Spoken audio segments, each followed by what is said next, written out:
ஒரு நன்மையும் குறைவுபடாதபடி அருளிச் செய்கிற ஆண்டவராக இயேசுவின் இனிதான நாமத்தினால் உங்களை வாழ்த்துகிறேன். இந்த நாள் நம்முடைய ஆவிக்குரிய சிந்தனைக்காக சங்கீதம் 34:10 நான் வாசிக்கிறேன். சிங்கக்குட்டிகள் தாழ்ச்சி அடைந்து பட்டினியாயிருக்கும், கர்த்தரை தேடுகிறவர்களுக்கோ ஒரு நன்மையும் குறைவுபடாது. சிங்கக்குட்டிகள் கூட அதற்கு ஆகாரம் இல்லாமல் பட்டினியா கிடைக்க வாய்ப்பு இருக்குது என்று வேதம் சொல்லுகிறது. வேட்டைக்கு போகலாம், மற்ற விலங்குகளை அடித்துதான் அவைகள் சாப்பிடும், கிடைக்காமல் போகலாம், எல்லா நாளும் கிடைக்கும் என்று சொல்ல முடியாது. ஆனால் கர்த்தரை தேடுகிற பிள்ளைகளுக்கு ஒரு நாளும் ஒரு நன்மையும் குறைவுபடாதாம். எவ்வளவு அழகாக இந்த வார்த்தை சொல்கிறது. நாம் ஆண்டவரை தேடுகிறோமா?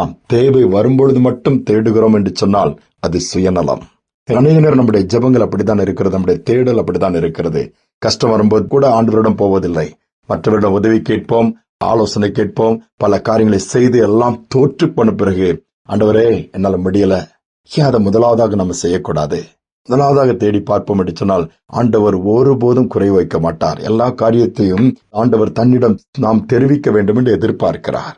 சின்ன சின்ன காரியங்களா இருக்கலாம். காலையில் எழுந்தவுடன் ஆண்டவரை தேடுவோம். வேதம் சொல்கிறது, காலையிலே என்னை தேடுகிறவர்கள் என்னை கண்டடைவார்கள். அவருடைய சமூகத்தை தான் நாடச் சொல்லுகிறார், தேடச் சொல்லுகிறார். கடைசி நாட்கள் நாம் வாழ்ந்துட்டு இருக்கோம். எங்கு பார்த்தாலும் ஒரு நிச்சயமற்ற ஒரு சூழ்நிலை. நாட்கள் ஆண்டவரை தேடுகிறதிலே எவ்வளவு நேரம் கொடுக்கிறோம், நாம் எப்படி இருக்கிறோம்? கொஞ்சம் யோசித்து பாருங்க. ஒரு ஆட்டோவில் எழுதியிருந்தாங்க, இறையை தேடுவதற்கு முன்பு இறைவனை தேடு. நம்ம அநேக வேலைகள் மற்ற காரியங்களுக்கெல்லாம் போகிறதுக்கு முன்னாடி ஆண்டவரை தேடி அவருடைய சமூகத்தில் நம்மளை அர்ப்பணிச்சுட்டு ஆரம்பிச்சோம்னா அந்த நாள் உண்மையிலே அற்புதமாக இருக்கும், அதிசயமாக இருக்கும். ஒரு ஏழை குடும்பம், பண கஷ்டம் வந்துருச்சு, சாப்பிடுவதற்கு வழி இல்லை. இவங்க குடும்பமா கணவன் மனைவி குட்டி பிள்ளைகளோடு ஜெபம் பண்றாங்க. காலை சாப்பாட்டுக்கு வழி இல்லை, மத்தியான சாப்பாட்டுக்கும் வழி இல்லை. இன்னைக்கு நைட்டாவது ஏதாவது வழி இருக்குமான்னு ஜெபம் பண்ணிட்டே இருக்கிறாங்க. ஆனா ஆண்டவருக்கு சொல்றாங்க, வேற எந்த மனுஷங்கிட்ட சொல்லல, சொந்தக்காரங்களுக்கு போன் போட்டு எனக்கு கஷ்டமா இருக்கு ஏதாவது, எதுவுமே சொல்லாது. ஜெபத்திலே முழு குடும்பமும் இருக்குது. அப்படி இருக்கும்போது திடீரென்று சொல்லி அவங்களுடைய அந்த காம்பவுண்ட் இதுல அந்த இருக்கிற வீட்டு பக்கத்துல பொத்துன்னு ஒரு சத்தம் கேட்குது. பார்த்தா ஒரு காக்கா செத்து விழுது. இவங்க அதை போய் எடுத்து பாக்குறாங்க, இது எப்படி செத்துச்சு, இது சாவதற்கு வழி இல்லையே, நம்ம வீட்டுல வந்து விழுதுன்னு சொல்லிட்டு அதை எடுத்து கொஞ்சம் இது பண்ணி பார்க்கும்போது அதனுடைய கழுத்து பகுதியில கொஞ்சம் ஒரு மாதிரி இருக்குது. அதை பார்த்தா அது ஒரு மோதிரத்தை விழுங்கி இருக்குது, ஒரு வைர மோதிரத்தை விழுங்கி இருக்குது.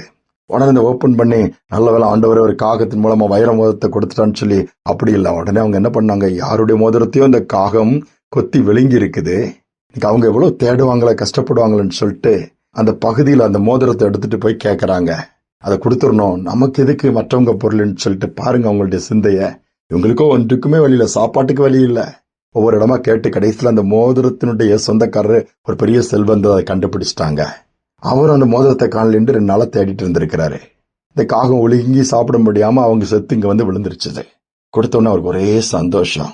எப்படி இதை பார்க்கும்போது உங்களால் திருப்பி கொடுக்க சொல்லிச்சு. அவங்க சொன்னாங்களாம், நாங்களாம் ஏசப்பா பிள்ளைகளு, அந்த மாதிரி உங்க பொருள் உங்களுக்கு தானே சொந்தம் அப்படின்னு சொல்லிட்டு கொடுத்துட்டு போக வந்தேன், தேங்க்யூ ஐயா நன்றின்னு சொல்லும்போது, இல்ல இருங்கன்னு சொல்லிட்டு அவங்களுக்கு எல்லா உதவியும் செய்து கடைசியில தன்னுடைய தோட்டத்துல, தன்னுடைய வீட்டின் காரியங்கள்ல, தன்னுடைய அலுவலக மற்ற காரியங்கள்ல அந்த பிள்ளைகள் எல்லா குடும்பத்துக்கு பணி செய்யும்படியாய் வேலை கொடுத்து அலாட் பண்ணி விட்டாராம். பாருங்க, எல்லா வித தடைகள் மாறிடுச்சுது, தரித்திரம் ஒளிஞ்சிருச்சுது, ஆகாரம் மட்டுமல்ல தொடர்ந்து வருமானத்திற்கும் வழி உண்டாயிருச்சுது. இதுதான் கர்த்தர். கர்த்தரை தேடுகளுக்கு ஒரு நன்மையும் குறைவுபடாது. கிரகிக்க கூட இதை நம்ம நினைச்சு பார்க்க முடியாத அதிசயங்களை அவர் செய்வாரு. இன்னைக்கு ஆண்டவரை தொடர்ந்து ஒவ்வொரு நாளும் தேடுவேன், அவர் சமூகத்துல போய் காத்திருப்பேன்னு சொல்லி நம்பிக்கையோட ஒரு முடிவெடுத்து அவரை நோக்கி பார்ப்போமா, ஜெபிப்போமா. அன்பின் தகப்பனே, இந்த நல்ல நாளுக்காக தருணத்திற்காக நன்றி செலுத்துகிறோம். உண்மை தேடுகிறவர்களை கைவிட்டதில்லப்பா. தேடுகிறவர்களுக்கு ஒரு நன்மையும் குறைவுபடாதுன்னு சொல்லி இருக்கிறீங்க. இன்னைக்கு குறைவோடு, நிறைவில்லாம, பலவீனத்தோடு, வேதனையோடு இருக்கிற பிள்ளைகளை நீ நினைத்தருளுங்க. யாரெல்லாம் தேடுகிறார்களோ, யாரெல்லாம் நோக்கி பார்க்கிறார்களோ அவளை நினைவு கூறுகிற ஒரு நாளாய் மாறட்டும் அப்பா. நோக்கி பார்த்த முகங்கள் வெட்கப்பட்டு போனதில்லை என்று வேதம் சொல்கிறது. தேடுகிறவர்களுக்கு ஒரு நன்மையும் குறைபடாது நீங்க சொன்ன வார்த்தையின்படியே தேடுகிற பிள்ளைகளுக்கு எந்த தேவைகளாலும் அவர்கள் சந்திக்கப்படட்டும் அப்பா. வாஞ்சைகள் அருளிச்சப்படட்டும். பண தேவைகளோடு அநேக கஷ்டம், ஐயோ ஸ்கூலுக்கு பிள்ளைகளுக்கு அட்மிஷன் விஷயமா பணம் கட்டணுமா, ஃபீஸ், காலேஜ்னு பலவித பாரத்தோடு, வருமானம் ஒன்றுமே இல்லையே, வழி தெரியவில்லையே, அப்படியே இருக்கிற பிள்ளைகள் அவர்கள் இன்னைக்கு உண்மை தேடுவார்கள் சொன்னா ஒரு வழியை உண்டாக்குங்க.